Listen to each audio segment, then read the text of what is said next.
Ви благодарам. Може да. Најпрво да се заблагодарам за покривањето на нашата денешна пресконференција, која што закажавме по повод 2 години од моето именување на позицијата директор на Центарот за управување со кризи и неколку недели помалку на заменикот директор Екрем Зендели. Имам среќа да имам заменик директор кој што работел како професор по математика. Верувам дека целата јавност знае дека математиката е една од најсложените науки и една од најнеумилените меѓу луѓето. Од професор по математика, заменикот повеќе од 10 години бил заменик на директорот на дирекцијата за заштита и спасување, каде што има стекнато големо искуство, особено во делот на гаснење на шумски пожари, искуство кое што овде го користиме максимално, но покри тоа што бил одличен професор, одличен заменик директор во дирекцијата за заштита и спасување, мојот заменик Екрем е пред се извореден човек, добар човек со кој што 2 години имаме изворедна соработка која што се надевам и сум убеден дека ќе продолжи понатаму. Пред нешто повеќе од 2 години ми се јави тогашниот премиер Зоран Заев и ми понуди или побара од мене да застанам на чело на Центарот за управување со кризи. Неколку дена се мислев, бидејќи не ја познавав доволно добро оваа институција и не се чувствував доволно подготвен да влезам во полето на кризниот менеджмент, но неколку дена подоцна ја прифатив неговата понуда и застанав на чело на Центарот за управување со кризи. Во тој момент излегов со еден твит кој што стана вирален, кој што гласише: заврши времето кога безмалку безгришно си кршев керамиди со глава, од сега натаму сум директор на Центарот за управување со кризи, но и раководител на главниот штаб за управување со кризи, раководител на групата за процена, како и член на управувачкиот комитет за кризи. Моите хоби не престанаа со моето именување, но пред се во наредниот период акцентот го ставив заедно со заменикот директор врз безбедноста на граѓаните. Моето искуство кое што го стекнав во моето 17 годишно работење во МВР, вклучително работење во единицата за специјални задачи Тигар, каде што известен период бев и заменик командант, но и моето воено искуство од 2001 година, моето искуство на работи на обезбедување во Ирак, како и обезбедување на бродови, го стави во функција на оваа институција на Центарот за управување со кризи. Кога на тоа го додадовме искуството на заменикот директор од раководењето со дирекцијата за заштита и спасување, направивме раководен тим кој што имаше идеја како понатаму да го води Центарот за управување со кризи во насока на отстранување на затекнатите и детектирани слабости и нивно надминување. За да имат граѓаните една представа, во нашата држава сегментот на безбедност начелно се состои од 3 дела. Едниот е армијата која што не штити од надворешна опасност, сега сме членка на НАТО и на нашата армија ќе помогне НАТО, што значи дека нашата држава е безбедна од надворешен напад.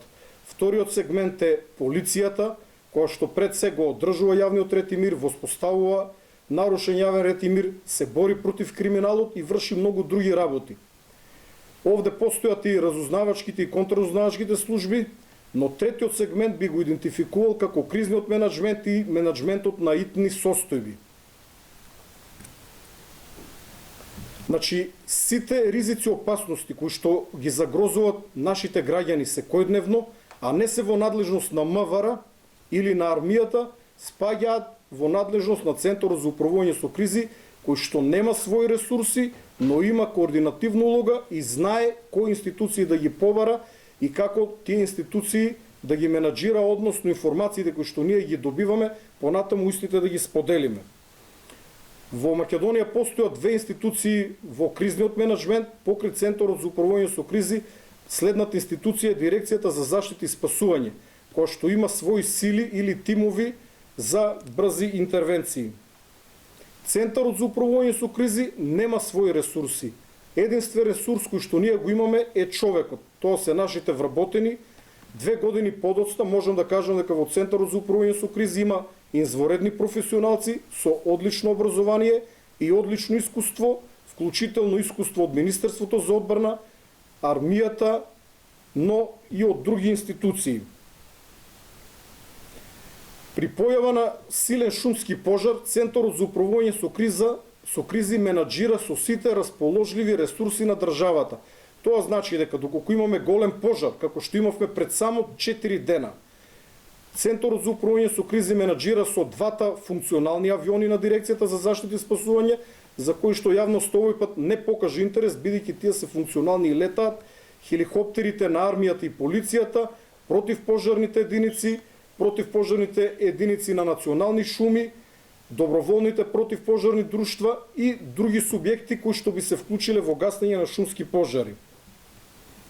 Со нашето доаѓање во оваа институција, јас и заменикот затекнавме, би рекол, недоволно соодветна или несоодветна распореденост по работни места. Луѓе со несоодветно образование поставени на несоодветни работни места, нешто што предизвикуваше силно нарушени меѓучовечки односи. Односи за кои што денес сметам дека се значително релаксирани. Во периодот кога со заменикот дојдовме да го предводиме Центарот за управување со кризи, тој не беше препознат во јавноста и јавноста многу малку знаеше за ЦУК. Една од најголемите работи која што ја направивме заедно со вработените во Центарот за управување со кризи, со нивната несебична заложба, но пред се и благодарение на вас, припадниците на медиумите, кои што објективно, би рекол крајно објективно известувавте за нашите активности, е тоа што ЦУК го направивме видлив за јавноста. Јавноста на почетокот не ги разликуваше ЦУК и ДЗС, но и другите институции, за постепено целата јавност да го идентификува Центарот за управување со кризи, Дирекцијата за заштита и спасување и другите надлежни информации. Понекогаш некои од активностите ги работев на мој начин, беа малку контроверзни за јавноста, некои одредени мои настапи, пресконференции или активности, како одењето по јажена во Длабок кањон 30 метри при алпинистичката вежба во Мрежишко, предизвикуваа интерес во јавноста, одредени активности предизвикуваа понекогаш и несолени шеги, понекупат симпатични шеги, фаќање сеир и така натака, како што беше состојбата со големата дупка на мостот кон Драчево. Но дури и на овој начин, пред се социјалните медиуми, би рекол, социјалните мрежи, а не сериозните медиуми крајно објективно ги пренесуваа нашите информации, Центарот за управување стана препознат во јавноста и верувам дека денес безмалку сите македонски граѓани знаат за постоењето, но и за улогата на Центарот за управување со кризи. Во овие 2 години, заедно со заменикот, успеавме одредени лица кои што беа дојдени од Министерство за одбрана или од армијата, или пак имаа завршено војна академија, а првото работно место и беше овде во ЦУК, да ги унапредиме.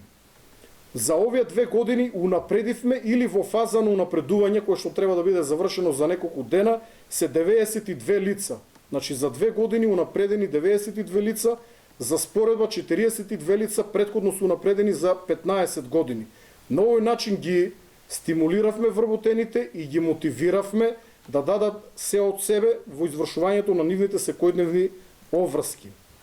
Како што реков, имавме една група од 20 на луѓе со завршена војна академија, кои што првото вработување го има овде во ЦУК и кои што безмалку сите беа на многу ниски и несоодветни места.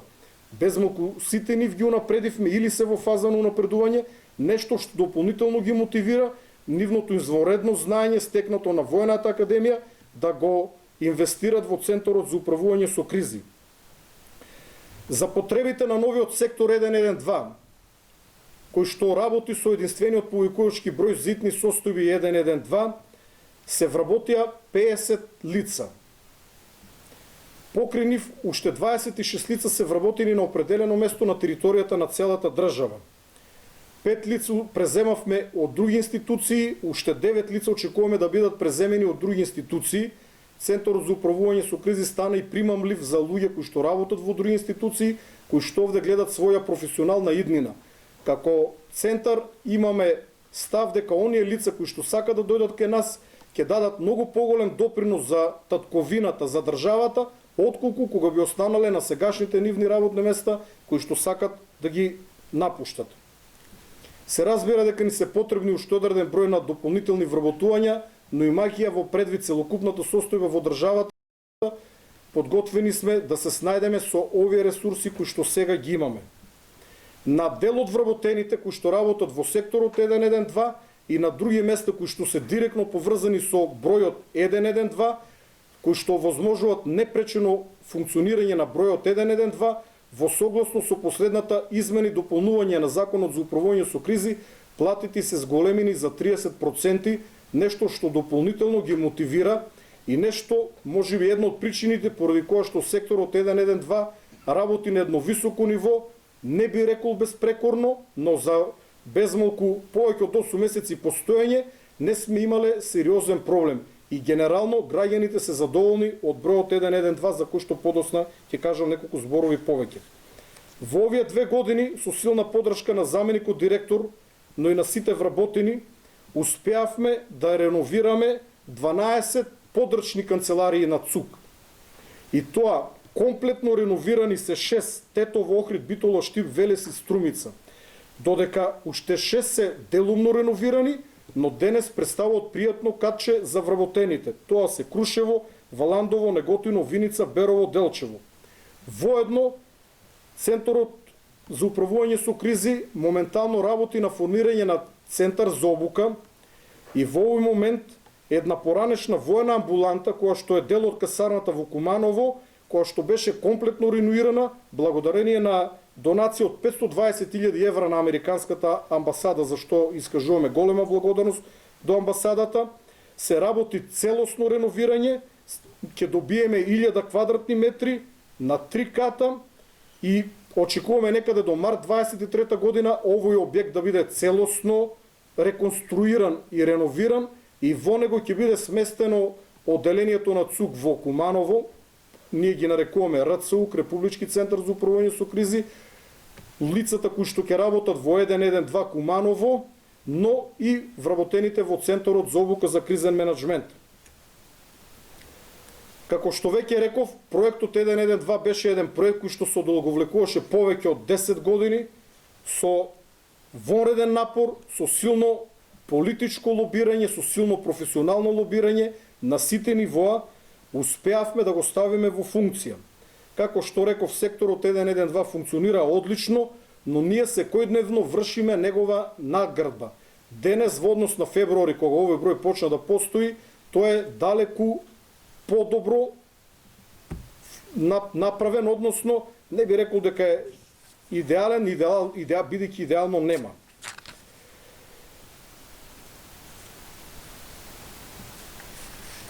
Поднесовме апликација до секторот за европски прашања од ИПА-3 фондовите за продолжување на надградбата на бројот 112. Се надеваме дека ќе добиеме позитивен одговор.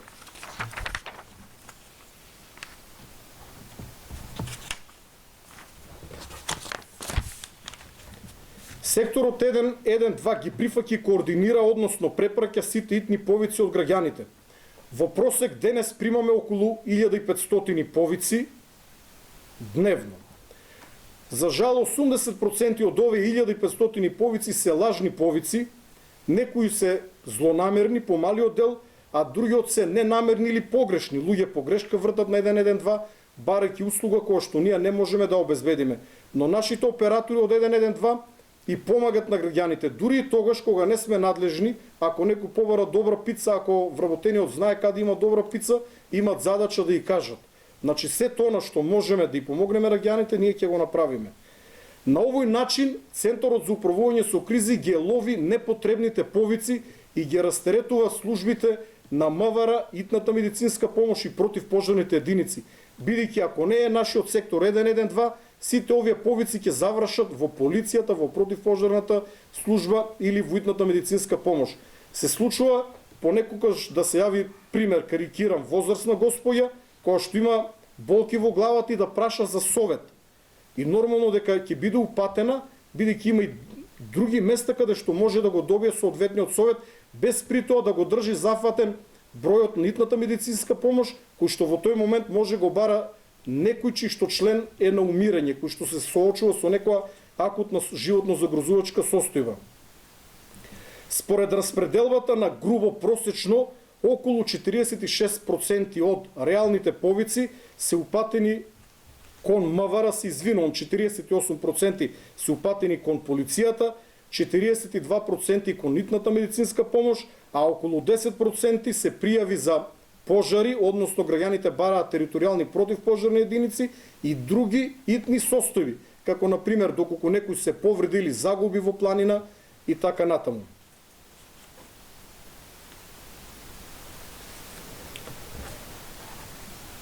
Изумив да кажам дека во тек е и постапка за реконструкција на главната зграда на Центарот за управување со кризи, благодарение на донација на Романската амбасада од 20.000 евра, пари кои што наместо да ги намениме за купување на возило, ние ги наменивме за реконструкција на оваа зграда, која што исто така се наоѓа во прилично лоша состојба. Во овој момент во Центарот за управување со кризи имаме две дежурни служби. Бројот 112 кој што работи 24/7, но и дежурниот оперативен центар кој што ги координира сите кризни и итни состојби. Доколку некој, како што веќе реков, се изгуби во планина или се случи пат на возило во река, како што имавме пример, или во езеро, нашиот дежурен оперативен центар веднаш започнува со координација. Преку него оде и координацијата на леталата кога имаме потреба од ангажман на летала. Овие два системи, 112 и дежурниот оперативен центар, се тесно поврзани и се надоградуваат еден со друг. И еден без друг тешко може да функционират. Односно, кога не би бил дежурниот оперативен центар на ЦУК, 112 ќе нема каде да ги препрќа повиците зитни состојби кои што се надвор од надлежноста на МВР. Во овие 2 години, благодарение на вработените, благодарение на заменикот директор, имаме засилена меѓуресорска соработка. Соработката со Министерството за одбрана и армијата е на највисоко ниво, посебно со хеликоптерската единица. Соработката со МВР, БЈАБ и хеликоптерската единица се на највисоко ниво и во тек е потпишување на вториот меморандум за соработка. Соработката со Дирекцијата за заштита и спасување, за разлика од порано, е на највисоко ниво. Благодарение на директорот Беки Максути, кој што во периодот кога јас станав директор на ЦУК, стана директор на ДЗС, човек кој што доаѓа од позицијата заменик министер за одбрана, но претходно бил припадник на армиската специјална единица, воено активно воено лице, со него најдовме на одлично разбирање и голема соработка и ривалството и би рекол нетрпеливоста која што порано постоела помеѓу ДЗС и ЦУК, денес е надмината. Се разбира, овде многу помогна и мојот заменик директор кој што 10 години работеше во ДЗС и добро ги познава вработените, и тој има една голема улога во исчезнување на тензиите кои што порано постоеја помеѓу двете институции. Исто така имаме изворедна соработка со сите територијални противпожарни единици, но и со доброволните противпожарни друштва кои што на терен ова лето се покажаа исклучително корисни, доброволните противпожарни друштва. Посебно издвојувам соработката со Бригадата за противпожарна заштита Скопје, која што има исклучително важна улога, затоа што и најголем број на урбани пожари и на сериозни пожари и во Скопје, но и во околината истите учествуваат. Во овие 2 години имаме и засилена меѓународна соработка. Центарот за управување со кризи активно учествува во Комитетот за отпорност на НАТО, ново тело кое што е формирано оваа пролет, на чие што формирање присуствував и јас како директор на Центарот за управување со кризи. Во наредните неколку недели во Брисел, во мисијата на НАТО, ќе испратиме и постојан представник на Центарот за управување со кризи, бидејќи оној комитет за отпорност и генерално цивилната безбедност се дига на едно ново ниво. Овде секако влијание има и војната во Украина, но денес во НАТО се дава уште поголемо значење на цивилната безбедност. Покри овие, Центарот за управување со кризи комуницира и соработува и со други релевантни тела и комитети на НАТО за градење на отпорност и цивилна безбедност. Меѓу другото и дел од помошта која што заминува или е побарувана од страна на Украина Центарот за управување со кризи учествува во нејзино координирање. Зборуваме за невоена помош, за цивилна помош. Имаме зајакната соработка со амбасадите и конзуларните представништва во државата, а нашите најголеми инвестиции се преку проектни активности. Една од нив е соработката со јапонската влада, проектот JICA, каде што јапонците се веќе долго време присутни во државата и Македонија стана база за нивно проширување на Балканот, но проектот JICA е посебна тема, верувам дека повеќето од вас сте запознати, во интерес на времето нема да објаснувам. Како што реков, американската амбасада помогна со 520.000 евра, но и генерално со други подршки. Ова зимо, заедно со директорот Беки Максути од ДЗС, бевме во посета на Соединетите Американски држави, каде што можевме да видиме како некои од нив се справуваат со шумските пожари. Воедно помош добиваме од Обединетите нации. Во овој момент имаме два активни кампови, привремени, едниот во Гевгелија, другиот во Куманово, во Гевгелиско и Кумановско.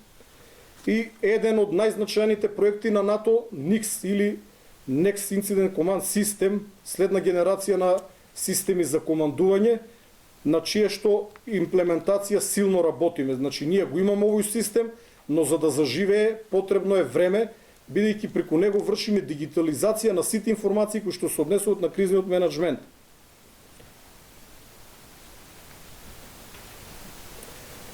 Посебно внимание во јавноста привлече проектот Пријави опасност на 112 и сега ги повикувам сите македонски граѓани кои што ќе забележат било каква опасност која што го загрозува нивниот живот или здравје или нивниот имот, да се јават на бројот 112 и да пријават.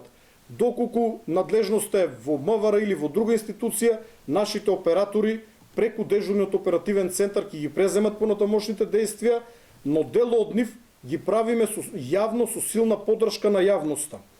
Некои од овие опасности се познати на јавноста и на вас медиумите, како што веќе го спомнав мостот Драчево, и покри тоа што тој случај во дел од јавноста се фаќаше сеир, се работеше за дупка која што сериозно го загрозуваше животот и здравјето на граѓаните и стабилноста на мостот.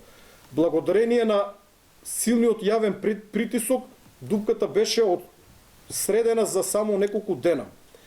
Ние поднесовме барање и за средување на ограда на една голема, би ја нарекол провалија, долга дупка покрај хотелот Русија на кејот на Вардар. Оние кои што пешачите на кеј покрај аеродром знаете дека се работи за една голема провалија каде што дете со велосипед може да падне и да загине.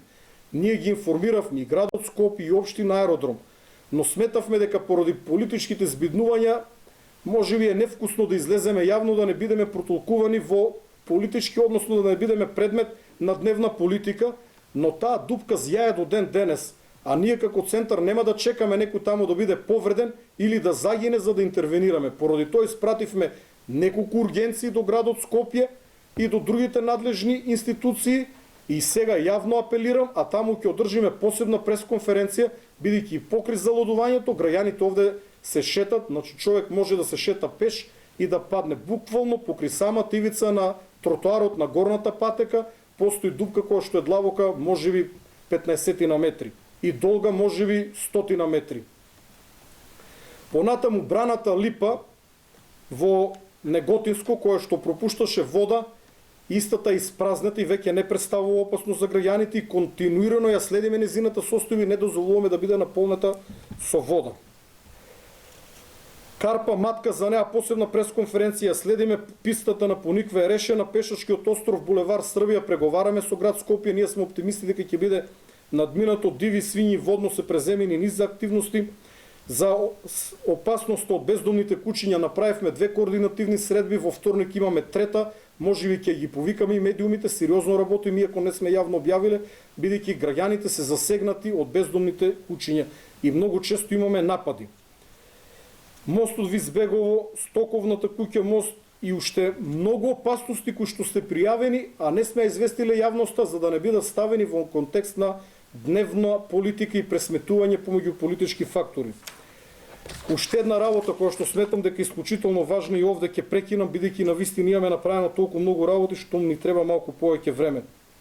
Ние како држава и поголем дел од нас сме мајстори за разни стратегии, тактики, планови, големи планови, но факт е дека системот за управување со кризи беше нефункционален, но потоа нашата перцепција овде во ЦУК е дека системот беше недоволно функционален. Значи да, тој функционираше, бидејќи овој систем со сите негови слабости ги гаснеше сите пожари во државата и ги отстрануваше другите опасности.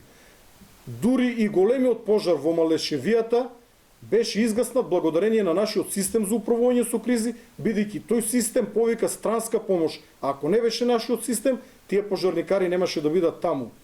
Но не сметам дека системот за управување е функционален. Успеавме многу работи да промениме, но треба да биде надограден. Треба континуирано да се работи на негово надоградување. Во овој момент нам ни треба нешто реално и идентификувавме неколку реални слабости, но кои што се неколку посложени. Оние реални можеме со релативно мали ресурси и капацитети да ги надминеме. На нашата држава, наш став е дека и треба мултифункционална специјална единица за потрага и спасување и противпожарна заштита. Значи една единица, без при тоа да се зголемува бројот на вработени во ЦУК и ДЗС, која што би можела да одговори секогаш на сериозни пожари и пожари на отворено, но и пожари во урбана средина, која што би учествувала во потрага по исчезнати лица ако некој се загуби во планина, која што би излекувала повредени лица од тешко пристапни терени, би вадела лица од вода и така натаму. Наредниот сегмент, каде што ние како држава имаме слабо, се медикоптерите. Во неколку случаи ние ги користиме полициските хеликоптери. Минатата година, благодарение на одличната интервенција на оделението, хеликоптерското оделение на МВР, беше извлечен тешко болен човек од Галичник. Но полициските хеликоптери, вклучително и армиските хеликоптери, имаат друга намена. Бидејќи кога ние човекот ќе го качиме во хеликоптер, тој понатаму негата ќе ја добие дури кога ќе биде однесен во болница.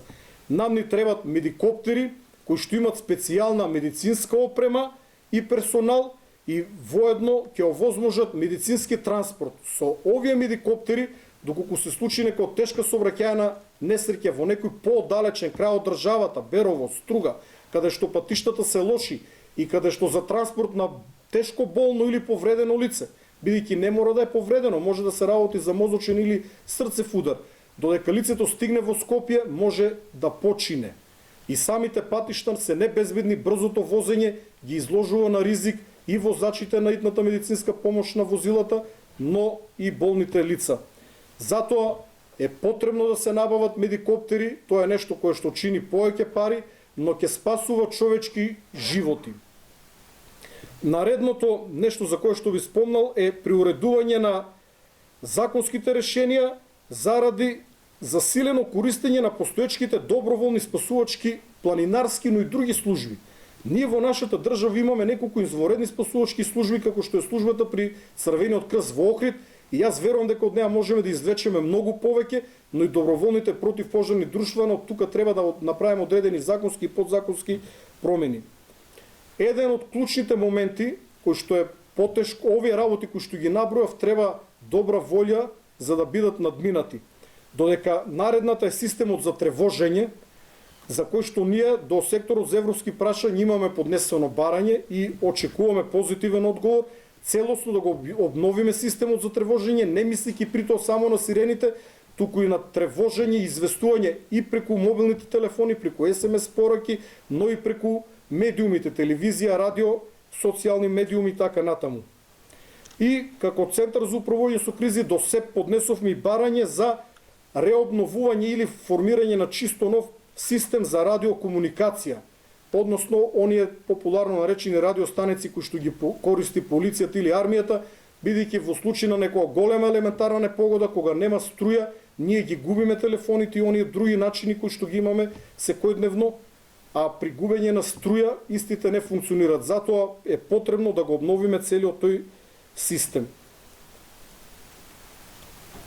Има различни стратегии како да биде понатаму системот за управување со кризи, но тоа би го скокнал и би завршил со голема благодарност до премиерот Зоран Заев и владата која што ни даде доверба на мене и на мојот заменик директор, но благодарност и до премиерот Ковачевски кој што продолжи со истата доверба и кон мене и кон заменикот, благодарност до вице-премиерот Артан Груби и до целата влада за довербата и поддршката, бидејќи сите промени кои што ги направивме се благодарение на таа поддршка. Воедно би сакал да се заблагодарам и на сите опозицијски партии кои што во последниот период веќе не напаѓат неосновано и сметам дека не сме злоупотребувани во дневна политика, нешто што го имаше во првата фаза. Посебна благодарност до вас медиумите, веќе кажав, бидејќи благодарение на вас граѓаните знаат за нашите активности и за сите работи за кои што алармираме. Благодарност до претходните директори и на крај благодарност до сите вработени во Центарот за управување со кризи. Имам уште неколку работи, тука ќе прекинам. Би му дал збор на заменикот, он ќе биде краток. А да го завршиме, заменикот ќе биде краток, неколку минути. Ја кажав се. Ајде, прашај. Се губи поента, може да продолжиме со прашање? Ајде. Значи, ја имам едно прашање, извини, подеш. Извинете, јас не ве гледам па... Вака, значи, град Скопје најави реновирање и санирање на 36 мостови. А колку сте запознаени, дали сте повикани како Центар за управување со кризи, знаејќи ја состојбата кај мостот со Драчево и да ја кажете дека има проблеми? Визбегово, посетете го мостот кај Визбегово, ќе ви се крене косата. Ќе ви покажеме фотографии по завршувањето на пресконференцијата. Тротоарот конкретно, каде што повторно се гледа арматурата и се гледат неколку бетонски, би рекол, плочи од под 5-6-10 кила, кои што кога би паднале од мостот кој што е во суштина надвозник, може да паднат врз возило и да убијат некого. Но се плашам повторно таму да се сликам и снимам, бидејќи новите мемиња може ќе ми паднат тешко и новите шиги кои што ќе бидат направени, додека некои од граѓаните се шегуват, ние спасуваме животи.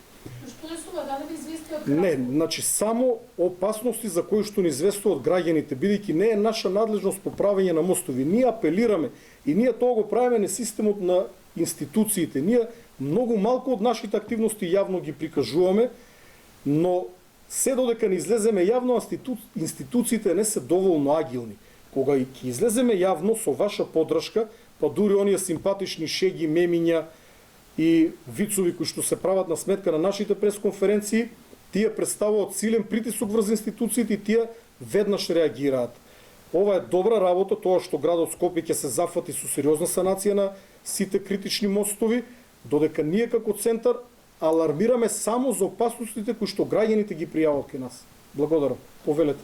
Да, моето прашање се однесува во врска со најавените бомби по школите и дали во овој број 1-2 сте имали такви повици, бидејќи рековте дека сте имали лажни повици. Како ги коментирате овие најави за бомби по школите? Знаеме дека... Значи, една работа се разбира, заборив да кажам, safety first, односно безбедноста на граѓаните на прво место. Доколку некој граѓанин се јави и каже дека некаде има поставено бомба, ние тој повик веднаш ќе го проследиме до МВР и ние не можеме да го прогласиме за лажен. МВР утврдува дали дојавата е лажна или не. Ние служиме за трансферни информации. Со тоа што една од другите улоги на 112 е комплексна, доколку имаме тешка сообраќајна несреќа и некој тешко повреден се јави, кој што е во критична состојба, едва изборува, ние можеме да утврдиме неговата локација и нашиот оператор истовремено, значи со еден добиен повик, таму да испрати итна медицинска помош, полиција и противпожарна единица. Пожарникарите можеби ќе треба да го извлечат лицето од возилото, имат специјална опрема, полицијата ќе го обезбеди местото и ќе собира траги, итната медицинска помош ќе пружи итна медицинска помош. Тоа е една од придобивките на бројот 112. Дали сте имале такви повици до сега за бомби? Не можам да одговорам на прашање, бидејќи ги пренасочуваме до МВР, но колку што знам, преку мејл се добивани овие дојави за поставени бомби. Како го коментирате овој дел по школите? Нели се цело време се најавува такви Надлежност на МВР не би се зел за слобода да коментирам. Друго прашање доколку има за мене, па да му дадеме збор на заменикот. Би сакал да го сослушате заменикот, ќе биде Прашање ќе. и се разбира дека може со тоа што заменик ќе те замолам да зборуваш албански, инаку заменикот зборува одлично македонски, но ние како ЦУК се трудиме да бидеме пристапни до сите граѓани. Јас работев во Ирак, работев на брод, знам што значи кога работите на тук јазик. Колку и да го познавате, не може исто да се изразите на јазик што не го користите дома. Иако македонскиот јазик не треба да биде тук јазик, но сепак наша задача е да и помогнеме на граѓаните кога се загрозени. Повели заменик.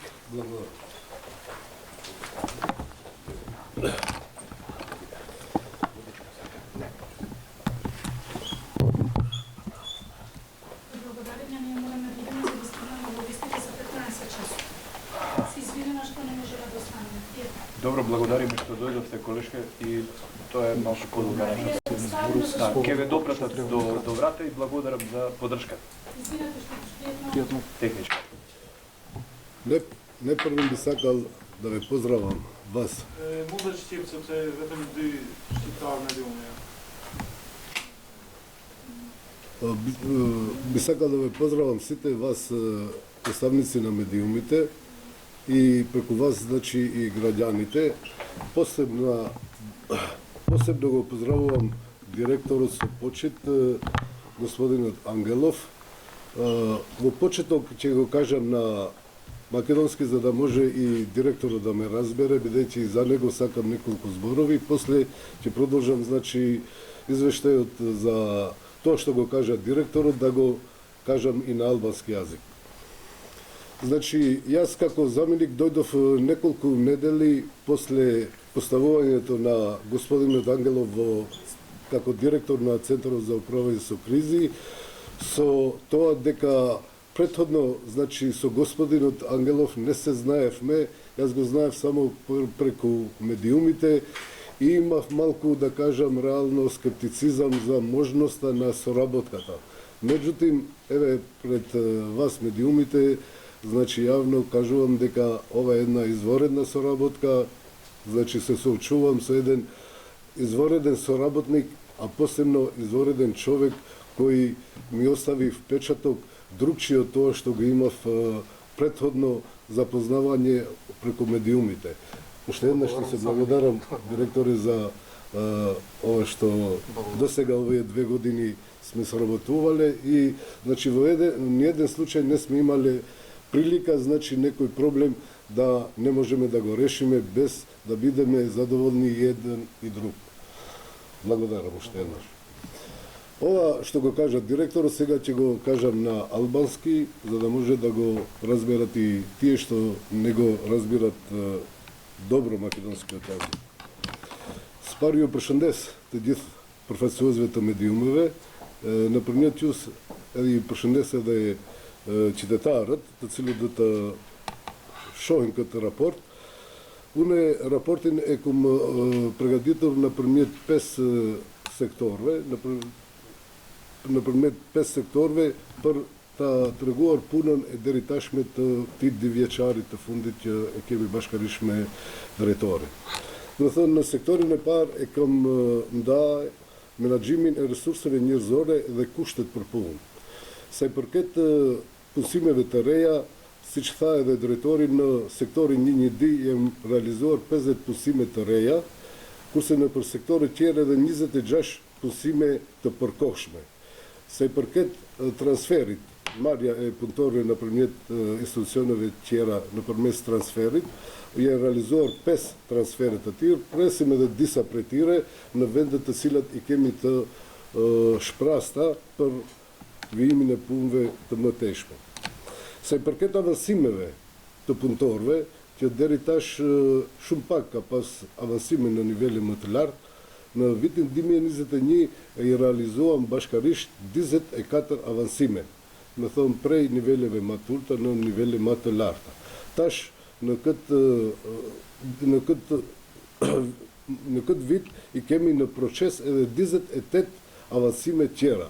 Do thosh një numër i konsiderueshëm i avancimeve me cilët mundohen që punëtorëve të realizojnë edhe ëndrat të cilat i kanë gjatë punës edhe motivimin e tyre në punët, në vendet e punëve të tyre. Do thonë gjatë krejt tyre numrave është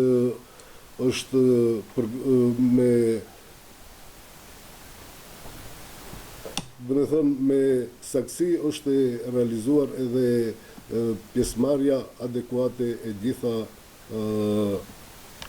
niveleve ose gjitha komësive tjera. Do të thonë edhe të shqiptarëve e kemi në proporcion. Se përket përforcimit për të bashkëpunimit ndërinstitucional dhe ndërkombëtar, do të thonë Qendra për Menaxhim me Kriza në kohën e bashkëqeverisjes me drejtorin, ne kemi realizuar një bashkëpunim të suksesshëm nëpërmjet Drejtorisë për Mbrojtje dhe Shpëtim, policisë edhe gjithë komunave edhe nëpërmjet komunave, do të thonë, kur them komunat, ti kemi zjarfiksit edhe ato shtabet e krizës të komunave. Ky komunikim, do të thonë, ka mundësuar formimin e grupeve ndërinstitucionale, të cilët janë ballafaquar me situata të ndryshme në terren, siç janë zjarret e hapura, vërshimet, tërmetet, i përmendi drejtori ballafaqimin me qenë të ndacak, me rëshqitjet e tokës apo të situatave të ndryshme në për vendin e Maqedonisë Veriore, kemi hasur edhe, do të thonë, probleme në për rrugë, në për moste, në për vend kalime edhe shëtitje, të cilët i përmendi drejtori.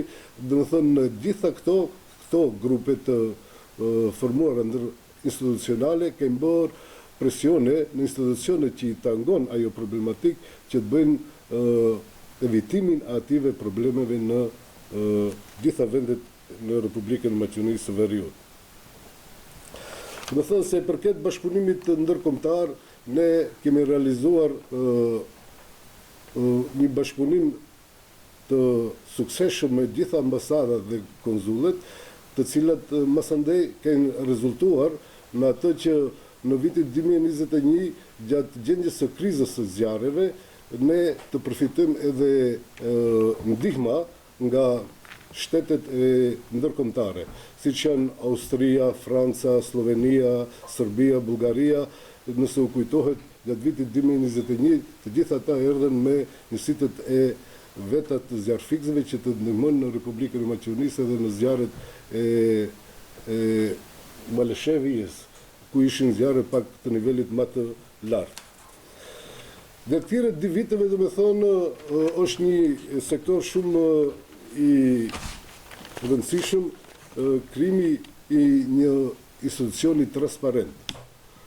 Në këtë aspekt, Qendra për Menaxhim me Kriza dhe drejtori bashkërisht me mua kemi realizuar një projekt që në vijim 15 vite, do të thonë, është munduar që të vere në funksion sistemin e thirrjeve emergjente, do të thonë sistemin e thirrjes së vetme të numrit E111D, i cili, do të thonë, është numër i imponuar nga Bashkia Evropiane dhe në kontekstin e tentativës së Republikës së Maqedonisë Veriore për antarësim në Bashkinë Evropiane, është një ndër kushtet edhe implementimi i numrit 111D. Është numër i vetëm ku mundet qytetarët të thirren edhe të paraqesin gjitha situatat emergjente, siç janë rrezikimi i jetës apo shëndetit, rrezikimi i të mirave materiale e kështu me radhë. Do të thonë, është 24 shtat i mundshëm në të 3 gjuhët, në gjuhën maqedone, në gjuhën shqipe dhe në gjuhën angleze.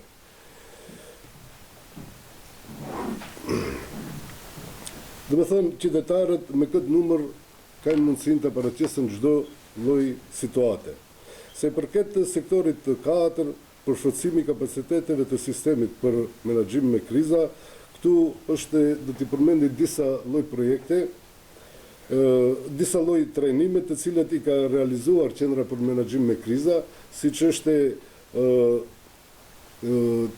ushtrimi më i madh që është bërë në Ohër gjatë kësaj periudhe të ekzistimit të Qendrës për Menaxhim me Kriza, e quajtur, do të thonë, Maqedonia e Veriut 2021,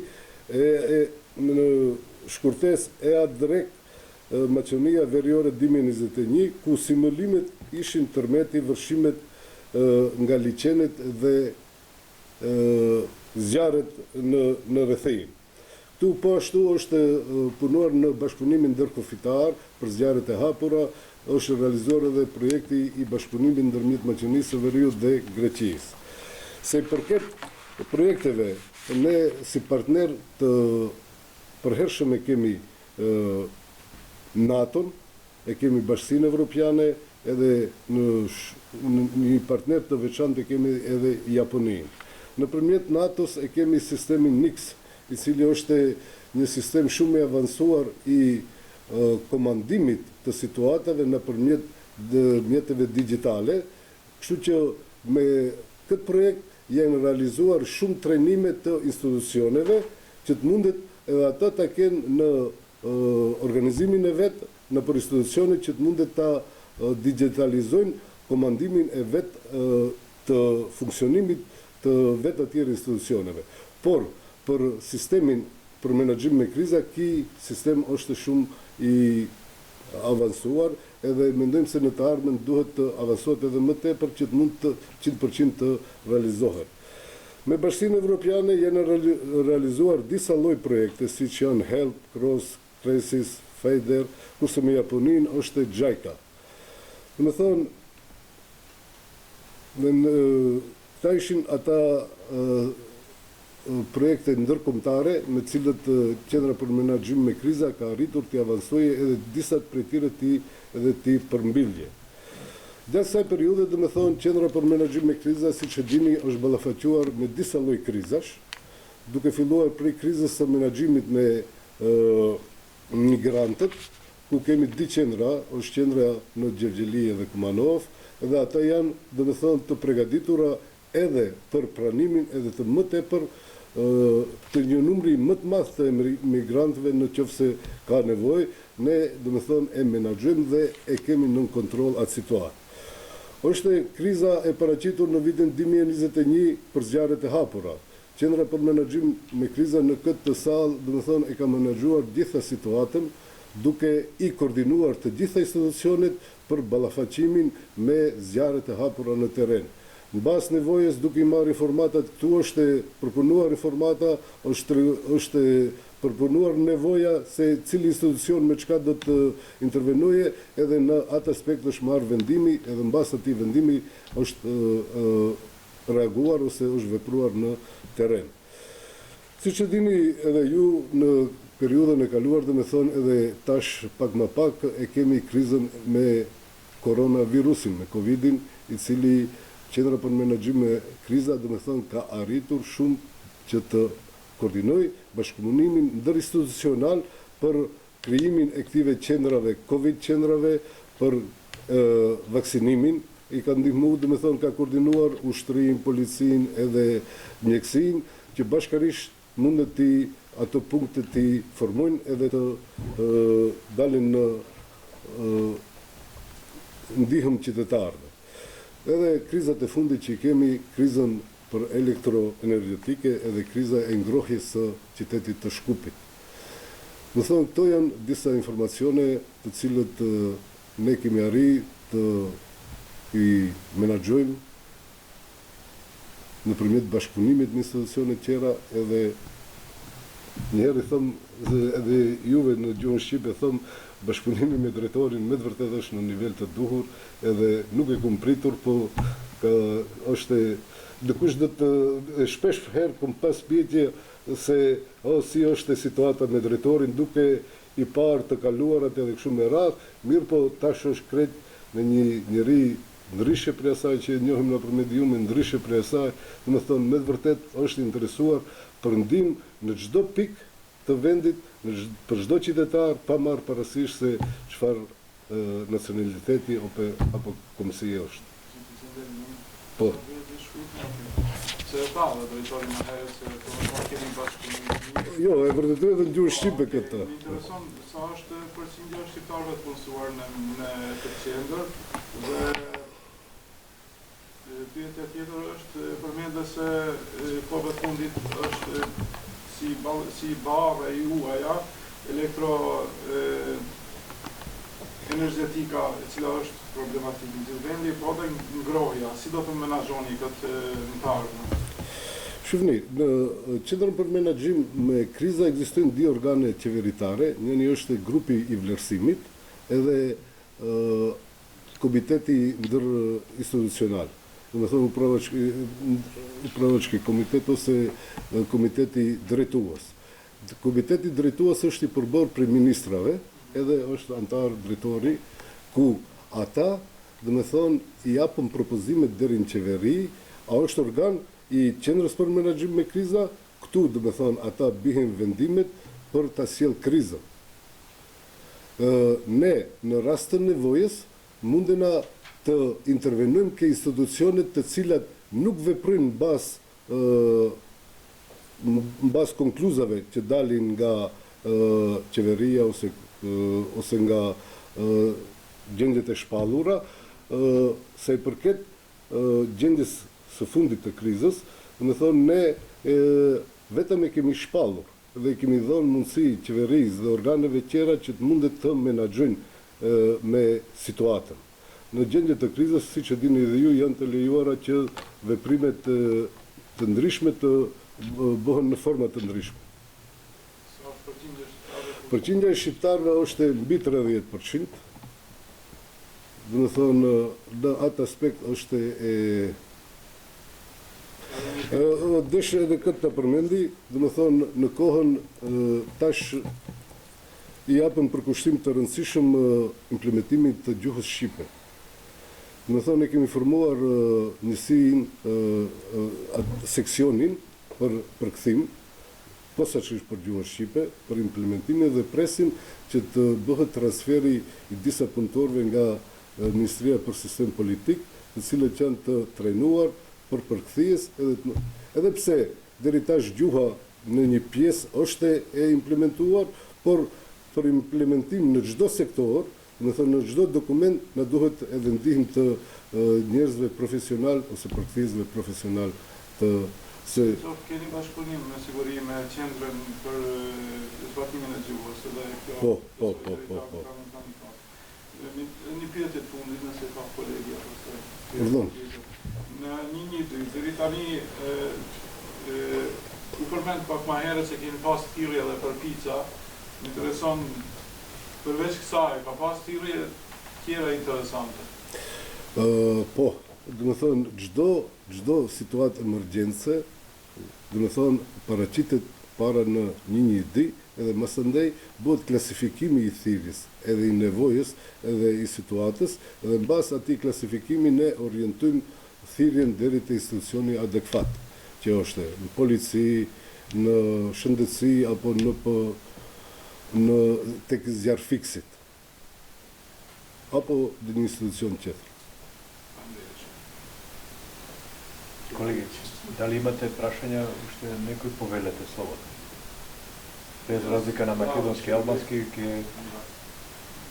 За пица станаме, сигурно. Дали завршивме во